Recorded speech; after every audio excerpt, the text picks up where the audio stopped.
Hello guys, ഞാനിപ്പോൾ വീട്ടിലാണ് ഇട്ടുള്ളത്. അപ്പോൾ പിന്നെ ഒന്ന് ഗുരുവായൂർ പോയേക്കാന്ന് കരുതി. നമ്മൾ എവിടെ പോകാൻ ഇറങ്ങിയാലും ഒരാളത് ഇങ്ങനെ നോക്കിക്കൊണ്ട് നിൽക്കും കേട്ടോ.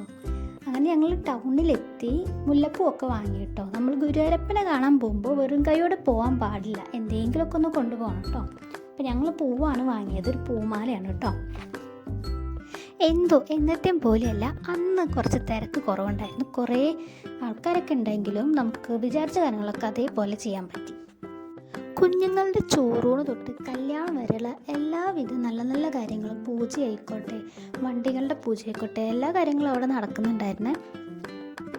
അങ്ങനെ കണ്ണന് കൊടുക്കാനുള്ള പൂവ് വാങ്ങിയിട്ട് ഞങ്ങൾ നടയിലേക്ക് നടന്നു കേട്ടോ. എന്തോ ഇവിടെ എത്തിക്കഴിഞ്ഞാൽ ഒരു പ്രത്യേക പോസിറ്റീവ് എനർജിയാണ് കേട്ടോ ഉണ്ടാവുക. മനസ്സറിഞ്ഞ് അവിടെ വന്ന് തൊഴുതവർക്ക് ആ ഒരു പോസിറ്റീവ് എനർജി കിട്ടും കേട്ടോ. അവിടെ ഒരു ഭക്തൻ കൊണ്ട് ചാർത്തിയതാണ് കേട്ടോ ഈ ഒരു മാല. നല്ല രസമുണ്ട്. ഓം നമോ നാരായണായ എന്ന് എഴുതിയ ഒരു മാല. പിന്നെ അവിടെ കണ്ടത് കുഞ്ഞു മക്കളുടെ അരങ്ങേറ്റം തൊട്ടുള്ള പ്രോഗ്രാംസ് ആണ് കേട്ടോ.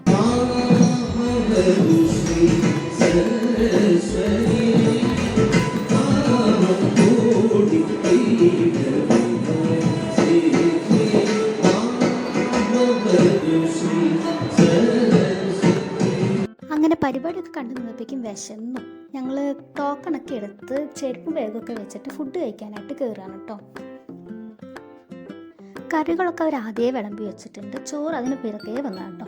ചോറും സാമ്പാറും നല്ല ചൂടുള്ള നല്ല ടേസ്റ്റുള്ള ഫുഡാണ് കേട്ടോ. നമ്മുടെ ഗുരുവായൂർ അമ്പലത്തിലെ ഫുഡ് എന്ന് പറഞ്ഞാൽ അത് കഴിഞ്ഞ് അവരൊരു പായസം കൂടെ തന്നെ.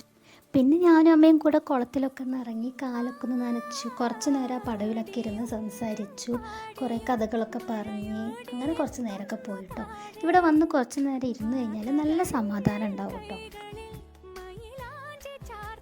നമ്മൾ ഗുരുവായൂർ അമ്പലത്തിൽ പോകണമെന്ന് ആഗ്രഹിച്ചിട്ടുണ്ടെങ്കിൽ എന്തൊക്കെ തടസ്സങ്ങൾ വന്നാലും ഭഗവാൻ നമ്മളവിടെ എത്തിച്ചിരിക്കും കേട്ടോ.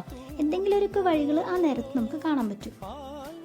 അപ്പം നിങ്ങളിതുപോലെ പോകണമെന്ന് ആഗ്രഹിച്ചിരിക്കുന്നവരാണെങ്കിൽ ഒന്നും നോക്കണ്ട, ആ നേരമാകുമ്പോൾ സമയമാകുമ്പോൾ ഭഗവാൻ നിങ്ങളവിടെ എത്തിച്ചിരിക്കും.